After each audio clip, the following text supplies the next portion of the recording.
Selamat pagi, Pak Frans. Kami dari kelompok kebijakan moneter. Sebelumnya izinkan kami memperkenalkan diri. Nama saya Liviana Dira Silva bersama rekan saya yang bernama Amalia Eka Putri dan Navita Lianawati. Untuk definisi kebijakan moneter itu sendiri adalah keputusan yang diambil oleh pemerintah dalam rangka menunjang aktivitas ekonomi melalui berbagai hal yang berkaitan dengan penetapan jumlah peredaran uang di masyarakat. Lalu untuk tujuan kebijakan moneter adalah untuk menjaga kestabilitasan harga.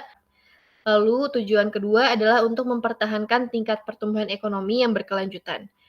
Selanjutnya ada instrumen kebijakan moneter. Yang pertama ada suku bunga acuan. Yang kedua ada operasi pasar terbuka.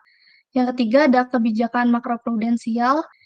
Yang keempat ada rasio cadangan wajib. Selanjutnya ada kerangka strategi kebijakan moneter. Yang pertama ada exchange rate targeting. Yang kedua ada monetary targeting. Yang ketiga ada inflation targeting. Yang keempat ada implicit targeting.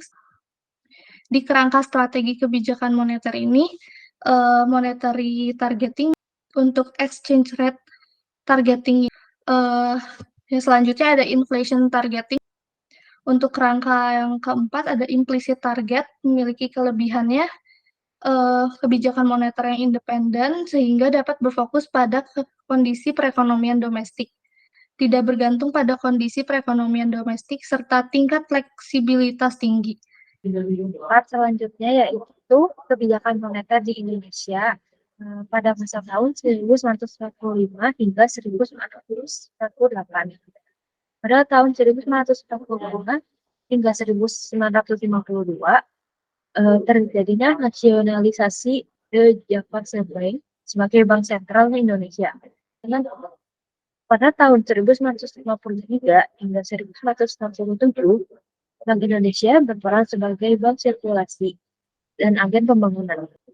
Selanjutnya, pada tahun 1968 hingga 1972, peran Bank Indonesia hyperinflasi.